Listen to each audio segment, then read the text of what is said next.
What's going on? This is George Cruz, owner and founder of OTRF Transport, and I'm actually doing a sub-zero high protein chicken recipe. I actually recorded this while I was getting my time wasted at the Chobani Yogurt facility. I was doing this recipe because I hadn't eaten the entire day. I was famished, so I decided to catch up on as many calories as I could and squeeze it as much protein as possible. So I got a tomato chicken recipe. Super simple. All I got right here is a stainless steel pan that I found at Ross. Surprisingly good. It's a Calphalon 3-ply. Do highly recommend. You can see me doing the water test.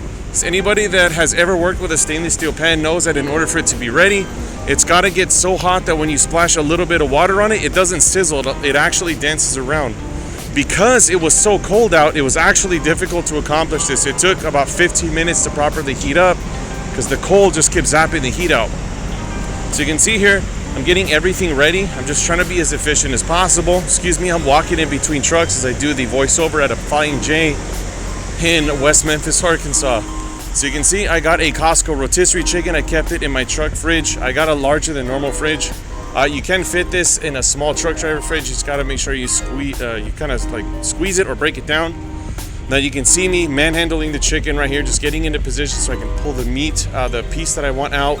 For those of you wondering, yes, it is on top of a plate, so I'm not getting the truck particulates and matter on it. Then we can see I put some of the avocado oil on the pan once it was hot enough, excuse me.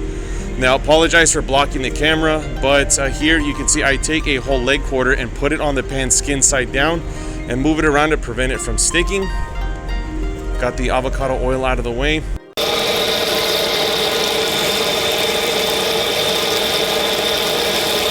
Next thing is one entire can of garbanzo beans, juice and all. I'm using the entire thing. We actually need the liquid because we want it to form a bit of a sauce so we can simmer it also so it doesn't dry up. So get it all the way in there.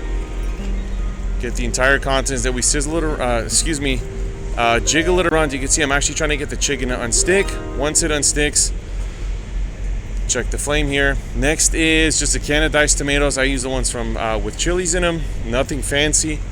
Just want to get those opened up. Pour the entire contents of the can in there. Once again, nothing is being drained, strained, whatever you want to call it.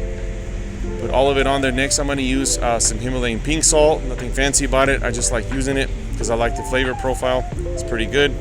It's not just salty, it's minerally. That's what I like about it.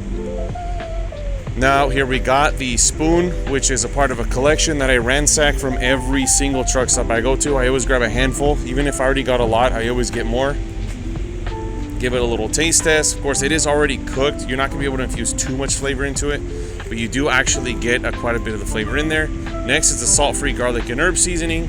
Anybody who's seen the bean and chicken video from the last time, I like the salt-free because then you can also use a lot of it without over salting.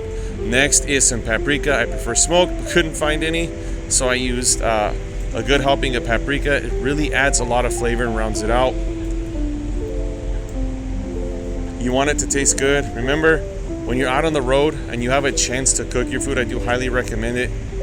It's actually something comforting about eating something you prepared, even if you're using an already cooked chicken from a grocery store. Here we are, just flipping the chicken. I want to make sure it heats through evenly because it was so cold. Any part that was exposed outside of the pan, even that close, was noticeably less warm than the rest of the pan. Came back out with some gloves because my fingers were so cold. They were starting to go numb. Here's a close-up shot. You can see why we needed all the liquid. We needed to form a sauce. Also because I let it simmer for 10 minutes. Now that's the chicken tomato garbanzo recipe. All these things I keep in my truck. Many of you already have stoves. Maybe it's electric kettles, or maybe you do have a butane stove. This is something you can do on the road. The garbanzo beans, the tomatoes are all really inexpensive. You can get the Costco or Walmart rotisserie chickens and just slap it together with your favorite seasonings, and that's it. Enjoy. I ate this really fast. It was tasty.